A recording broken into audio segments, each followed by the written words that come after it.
Did you know that 83% of employees experience work-related stress, but only 43% feel their employers are doing enough to support their mental health? If you can relate, you're definitely not alone. And right now, workplace stress is at an all-time high. It's impacting our well-being like never before. I know because I've been there.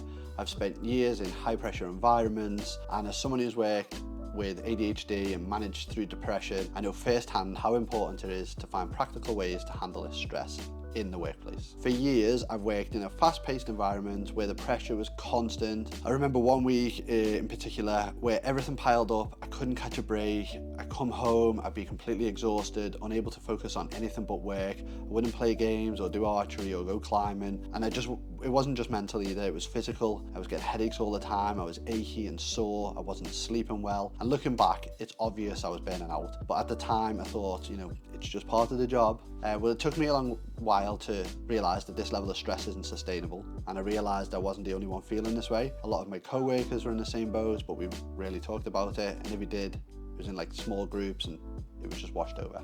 It's really easy to brush stress off as just being busy or, just a part of the job. But it's important to recognise when it's becoming too much or it's becoming something more serious. So for me, it started with constant headaches and feeling irritable. I didn't want to be around anyone after work, even in work was stressful, and small tasks just felt overwhelming and tiring. One of my co-workers, who was super organised, started missing deadlines. One day when we talked, she admitted that the stress was so bad for her that she couldn't even concentrate anymore. And the conversations were just a wake-up call for me. We realised we needed to change how we were handling stress, particularly at work, and find a way to fix this. How about you? Have you ever noticed any signs like that in yourself?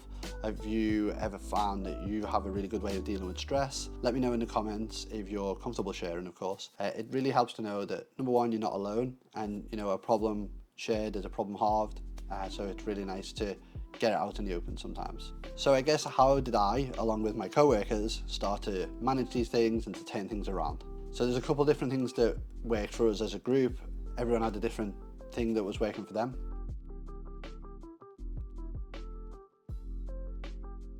And the first one would be mindfulness and breathing exercises. This is something that worked really well for me. So during that tough time, I learned about mindfulness. It felt weird at first, and I started doing short breathing exercises on my breaks. One day after a really stressful meeting, I just took 5 minutes to enter the car and focused on my breathing. It's like flipping a switch. I felt calmer and more focused, and those little breaks really started to make quite a difference in my life.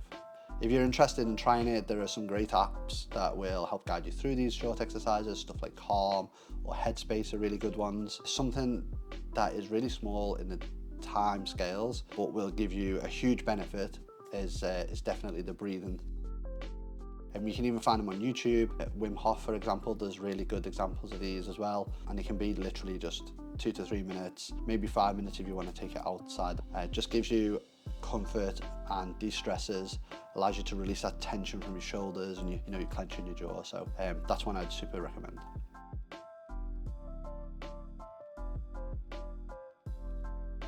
The second thing that really helped us was time management and setting boundaries. So one of my colleagues was staying late every night, thinking that he was being more productive by, I guess, overworking really, but he was just getting even more stressed. He started blocking out a bit of time and setting a bit of boundaries, such as no emails after 6, and no skipping lunch, and after a few weeks he started to feel a lot more in control. Even though the workload hadn't changed, he just felt like he had a better comfortability and less stress in his life. The good thing with this is that everybody can do it, and it's just really about managing your diary. There's so many good YouTube videos out there about how to manage your time. Something I particularly like doing is time blocking. I find if I have empty spaces, I just fill them with nonsense, and then I get even more stressed. So yeah, that is something I would recommend to everyone. Have a little look at time blocking. It's something that can just change the way you go about your day really simply and easily. Something we should just be doing anyway. It's just about managing that time that we have.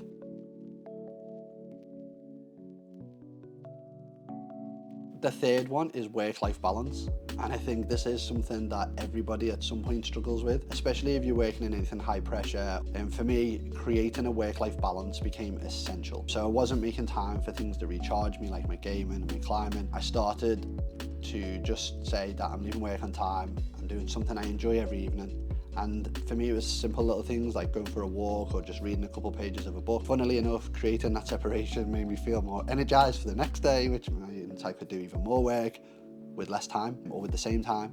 And so I felt like I was a lot more productive, even though the only thing that changed really is enjoying the outside work experience, which was a struggle when I was stressed out, which I'm sure if you're watching, you've probably felt that at some point, and it's just hard to deal with. So really try and enjoy your time outside of work and get that balance, because it really is the key to, I think, positive mental health, really.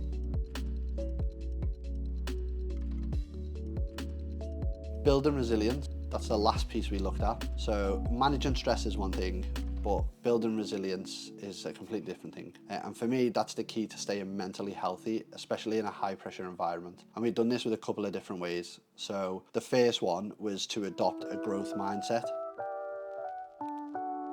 So something I started doing a little while back was journaling.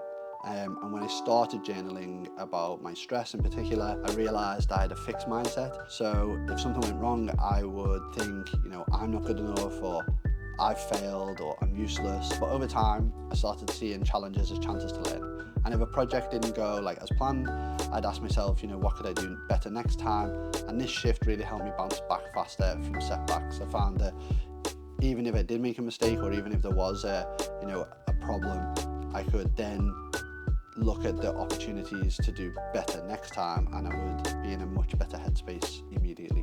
The next one we tried was gratitude and positivity.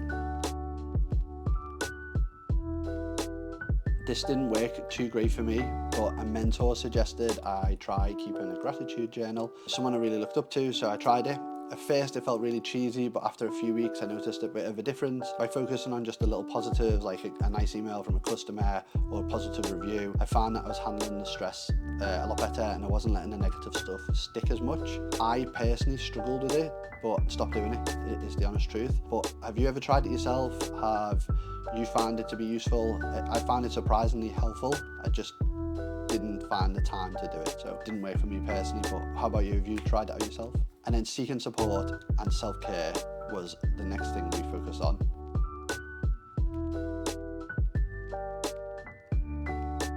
So eventually I realised that I couldn't handle everything on my own as much as I thought I could. A close friend suggested that I try talking to a therapist. This is really not for me, so I declined that opportunity, and I started just talking to friends and family more and being a little bit more open. I found it was a real turning point, and it taught me that getting support isn't a weakness, it's actually a strength. A lot of the time, being in control of it by sharing it with somebody else and spending time caring for myself just made things so much easier for me. So self-care just became a priority, whether that was exercising, getting enough sleep, making sure I take breaks. These habits kept me grounded and reminded me that my mental health is just as important as my work. In fact, way more important, because if my mental health is in a poor place, my work is going to be terrible. I'm not going to do as much, I'm not going to be productive. So my focus became my mental health, and that actually in turn put my work in a much better place. So to sum it all up, workplace stress is real, but it doesn't have to control your life. I've been there, and I know how overwhelming it can be and how stressful it can feel on you.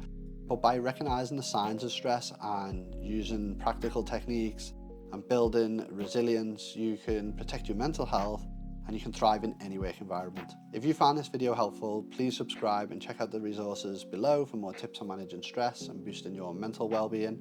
Remember, you're not alone. Take care of yourself, and thanks for watching.